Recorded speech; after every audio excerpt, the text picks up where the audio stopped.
Je, kifaa chako kinahitaji kutengenezwa? Tunatoa uchunguzi wa bure.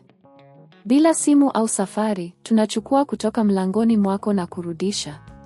Kabla ya ukarabati, tunatuma bei na tunaendelea tu baada ya idhini yako. Rahisi, wazi na kitaalamu. Kiungo kiko kwenye maelezo.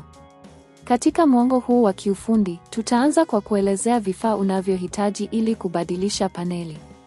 Kwanza, hakikisha una zana zinazofaa kama vile screwdriver, gloves za kinga na paneli mpya zinazofaa. Kabla ya kuanza, ni vyema kufanya uchunguzi wa bure ili kubaini hali ya kifaa chako na sehemu zinazohitajika. Hatua ya kwanza ni kuzima kifaa chako na kutenganisha kutoka kwenye chanzo cha umeme. Hii ni muhimu ili kuzuia ajali yoyote wakati wa ukarabati. Baada ya kutenganisha, zungusha kifaa chako ili ufikie sehemu ya nyuma ambapo paneli inahitaji kubadilishwa. Hatua ya pili ni kuondoa screws zinazoshikilia paneli. Tumia screwdriver kuondoa screws hizo kwa uangalifu. Hakikisha unaziweka sehemu moja ili usizipoteze. Wakati unafanya hivyo, angalia kama kuna sehemu nyingine zinazoathiriwa na paneli hiyo. Hatua ya tatu, baada ya kuondoa screws, sasa unaweza kuondoa paneli ya zamani. Fanya hivi kwa taratibu ili usiharibu sehemu za ndani za kifaa. Mara tu paneli ya zamani imetolewa, angalia ikiwa kuna vumbi au uchafu ndani ya kifaa.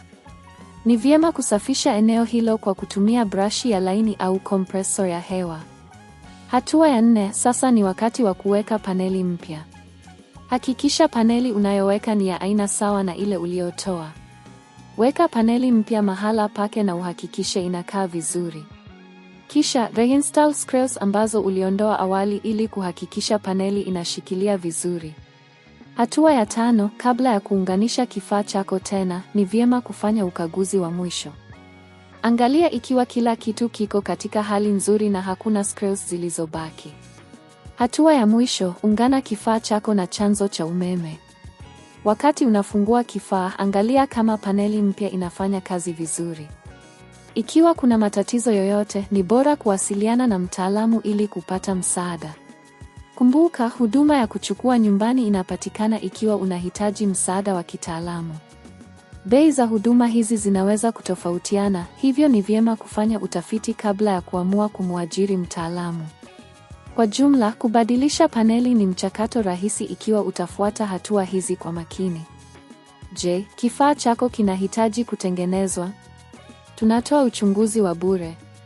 Bila simu au safari, tunachukua kutoka mlangoni mwako na kurudisha. Kabla ya ukarabati, tunatuma bei na tunaendelea tu baada ya idhini yako. Rahisi, wazi na kitaalamu. Kiungo kiko kwenye maelezo.